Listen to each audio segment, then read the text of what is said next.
you want something? Yes, Mr. Chair, with the indulgence of the SP Pro Tempore. Says Senator Risa. Opo, Mr. Chair, kasi siguro napansin, pati ng former president, yung shock ng lahat. Bakit, sir, yan ba ang trabaho ng pulis? Na pumatay ng mga suspected criminals? Sir, yung mic nyo. Pag dumaban. Bakit Iba sila po yung pagka-express kasi kanina, so I had to clarify. Bakit Salamat, sila- SP Pro Tempore. bakit sila Salamat, Mr. makamatay? Chair. No. Hindi yan ang tanong ko. Talagang, napaka hindi magandang impression po ng mga statements kanina. Kaya I appreciate the candor of Yusek Kuy at pati kanina ni General Danao. Look, ma'am, about it. may I Salamat kayo, interrupt Mr. Chair. you? I'm done, Mr. Chair. for Kindly. Go ahead, sir. Itong mga to, ma'am, galing ito ng mga sa Academy PMA. Hindi ito mga bubo. Hindi rin ito papayag na utusan mo ng illegal. Doon yan sa Academy nila, sa PMA, they are from there to, yung ano talaga yung batas. Kaya pag inutusan mo yan, sabihin mo, patayin mo, sabihin, sir, mukhang hindi pwede yan, sir. I tried. Ako mismo, I tried. Ako, marami akong patay mo, sir. Kulong mo na lang natin, sir. Total. Sabi ko siya, siguraduhin mo lang na hindi ma-release. Kasi gagawa ng kalukuhan yan uli. And they will mag-hold up na naman yan. Yan ang lalo na yung mga kaso na magnakaw, tapos mag-rape, tapos magpatay, o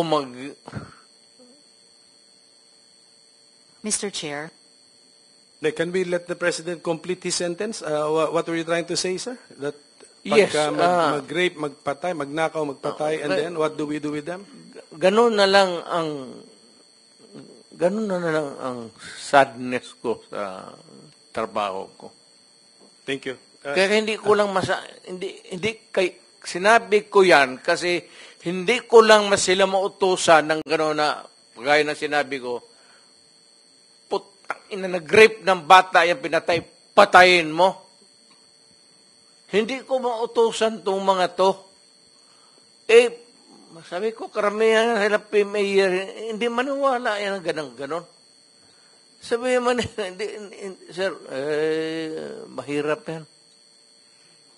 Kulungin na lang natin, sir. Walang dumaan yan sila sa... There was never a time na sinabi ko, patayin ninyo yan. Minsan yung harap-harapan sa crime scene, nakita ko yung bata, 3 years old, rape, patay, tapos nandoon yung tiyuhin. O sinabi ko, putang, patayin mo. Out of outrage. In the moment of outrage yung, putang, patayin mo. Sir, kulungin na lang natin yan, sir. Ano nangyari doon, Mr. President? Yung insidente na yun, napatay nga yung tito? Pinatay? Hindi. Hindi. Mr. Chair. Yes, Senator Risa. Alam na alam ko po na matatalino mga taga-Philippine Military Academy. Hindi po yan ang issue.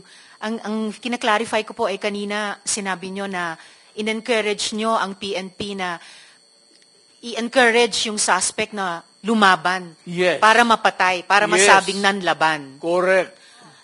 Correct. Para That was a very incorrect. Correct, yes. Very incorrect po, Yes. if I may say, as a It's civilian, not sa professional police. It Salamat depends tayo, on, Mr. Chair.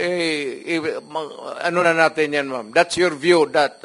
It's not my view only, Mr. Chair. Thank you for putting it on record. Pagka-mayor, pagka-prosecutor. Ako, alam ko, dumaan ako, prosecutor, mayor, presidente, alam ko ang trabaho ko. Yes, Yan salamat ang totoo tayo, Mr. dyan. Chair. Hindi ka nagdala ng syudad eh. You never Totoo had po, a Mr. chance Chair. to solve the problem of a community. Thank you, Mr. President. Thank you for Senator putting it on Hindi record, tayo Mr. Chair. magkaintindihan dyan. Senator Estrada has the floor. Thank you, Mr. Chair. At Let kung me- pabalikin ako, sir, gagawain ko uli yan. Dublado. Your Honor, silence, please. Osaa, silence the gallery and